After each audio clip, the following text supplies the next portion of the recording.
Kalau kemudian orang-orang di luar punya revolusi mental, kita harus punya revolusi pemikiran dulu. Jangan pernah menganggap bahwasanya orang yang hari ini pintunya rezeki itu banyak daripada kita, berarti lebih disayang dari kita oleh Allah. Tidak. Karena beda antara konsep cintanya Allah dengan konsep cintanya makhluk.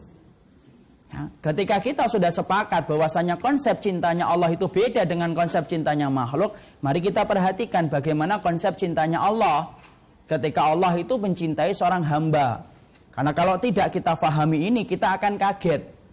Karena banyak perkara yang terkadang tidak pernah kita duga datang ketika kita memperbaiki hidup kita. Karena beriman kepada Allah itu bukan berarti menjadikan hidup kita gampang. Tapi justru ketika kita beriman dan ingin memperbaiki hidup kita dan mengkoreksi hidup kita, terkadang banyak kesulitan-kesulitan yang Allah akan berikan kepada kita. Kenapa Ustadz? Ya karena konsep Allah kalau cinta, Allah berkata, Innallaha idza ahabba qauman ibtalahum. Fa in radiya falahur ridha wa in sakhita falahus sakhat. Karena Rasulullah SAW berkata kepada kita, menerangkan bagaimana konsep cintanya Allah ketika Allah itu cinta kepada hambanya. Allah kemudian berfirman, Allah itu apabila telah cinta kepada salah satu di antara makhluknya, ibtalahum, Allah itu akan mengujinya. Fa'in radiyah, kalau kemudian dia ridha dengan ujian yang Allah berikan, falahur ridha, maka Allah itu akan tambah ridha kepadanya. Wa in sakhita, kalau kemudian dia itu murka dengan ujian yang Allah berikan, falahus sakhat, maka dia itu akan mendapati Allah lebih murka kepadanya. Di sini kita akan mendapati, Masya Allah, semakin kita beriman kepada Allah dan semakin kita dicintai oleh Allah karena iman yang kita miliki, ingat, sesungguhnya Allah itu akan menyulitkan kita dengan berbagai macam ujian. Kenapa Allah akan menyulitkan kita dan memberikan kita ujian ketika kita beriman? Tidak apa-apa, kecuali tujuannya adalah Allah ingin tahu apakah cintanya makhluk itu betul-betul teruji ataukah hanya sekedar ucapan. Kalau kemudian orang itu hanya mengatakan kami cinta kepada Allah kemudian ditinggalkan, maka mana yang diketahui, mana yang betul-betul benar ujian, benar-benar cintanya dan mana yang palsu di dalam cintanya. Makanya Allah kemudian diterangkan oleh Rasulullah, kalau Allah sudah jatuh cinta sama kita, maka Allah akan menguji kita. Dan ingat ibu dan bapak, kadang-kadang kita dulu ketika belum banyak mengetahui ilmu, kadang-kadang hidup kita gampang. Kenapa? Karena menurut kita semuanya boleh. Tapi setelah kita belajar, akhirnya apa? Akhirnya banyak perkara yang dulunya boleh ketika kita masih bodoh, menjadi tidak boleh setelah kita mengkaji ilmu. Karena ternyata tidak gampang beriman kepada Allah dan tidak gampang dicintai oleh Allah. Tapi yang pasti kalau sudah dicintai oleh Allah, kelak dalam kehidupan di akhirat, menjadi orang yang paling nikmat hidupnya. Karena alat Allah membayar setiap orang yang diuji itu adalah bayarannya surga. Kita ambilkan contoh kisah nyata bagaimana kadang-kadang orang yang berilmu dan beriman justru ujiannya berat. Saya ambilkan dua kisah nyata yang saya ambil dan saya jumput dari kisah-kisah nyata dari para jamaah-jamaah yang saya temui dalam perjalanan dakwah. Yang pertama, saya pernah menemukan seorang bapak-bapak setengah baya, paruh baya, datang kepada ana dalam kajian tafsir. Lalu kemudian beliau itu bercerita tentang orang tuanya. Lalu kemudian menetes air matanya semakin deras dan betul-betul sedih. Lalu kemudian dia menceritakan, bapak saya Ustadz itu terkena penyakit. Ketika didiagnosa di rumah sakit, maka semua hasilnya adalah negatif.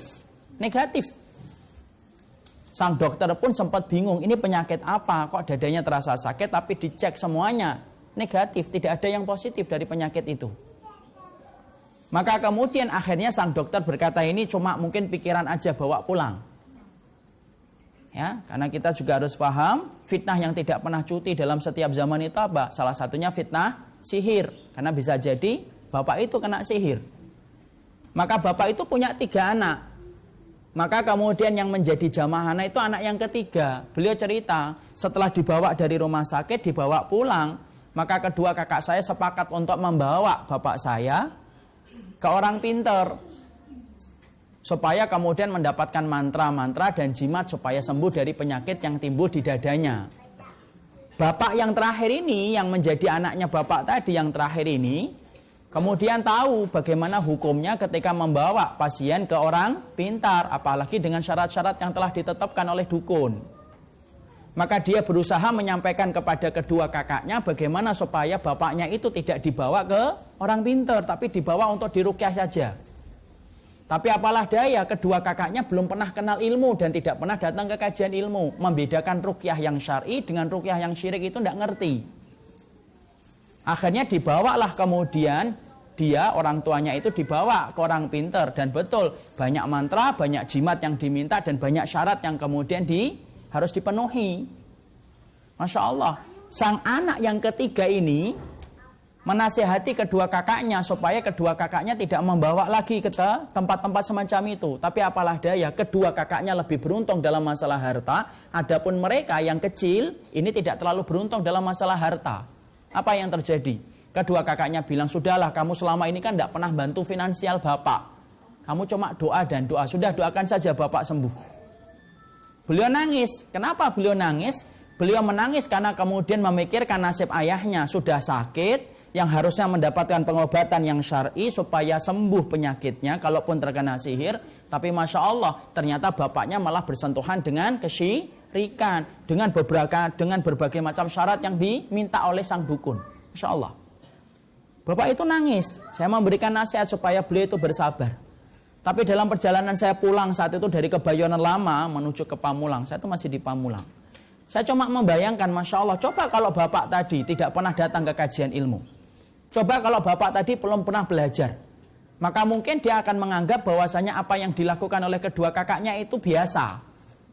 Tapi setelah dia ngaji, akhirnya dia paham, dia bisa membedakan ruqyah yang syar'i dan ruqyah yang syirik. Makanya kemudian menjadikan dia menangis. Kadang-kadang ibu dan bapak, ilmu yang kita pelajari itu akan menjadikan dulunya kita tidak pernah nangis, kita sekarang sering nangis. Setelah kita paham, dulunya kita nggak ngerti. Kadang-kadang ilmu yang kita pelajari menjadikan kita sedih, di mana dulu itu tidak sedih. Kenapa? Karena setelah perjalanan ilmu, jangan dikira perjalanan kita itu akan gampang ketika kita ingin memantaskan diri di hadapan Allah. Kalau antum dan saya ingin memantaskan diri di hadapan Allah, jangan pernah kita berpikir bahwasanya memantaskan diri di hadapan Allah itu gampang. Makanya kita lihat bagaimana kemudian bapak tadi. Coba kalau bapak tadi tidak pernah belajar, tidak pernah datang ke kajian ilmu, tidak pernah datang menghadiri ruqyah yang syar'i untuk membedakan ruqyah yang syirik, mungkin dia perlu nangis. Mungkin dia tinggal kemudian dia kemudian tinggal menunggu saja bapaknya itu sembuh. Tapi karena dia ngajar, dia ngaji, dia belajar, akhirnya kemudian menetes air matanya memikirkan nasib ayahnya. Ini saya ambilkan satu, ya, supaya membenarkan pemikiran kita bahwasanya beriman dan ketika kita siap untuk mengkoreksi hidup, jangan pikir bahwasanya itu akan memudahkan kehidupan kita. Tidak, kadang-kadang justru Allah memberikan kesulitan dan kepayahan ketika kita ingin memperbaiki hidup sesuai dengan apa yang Allah ridhoi.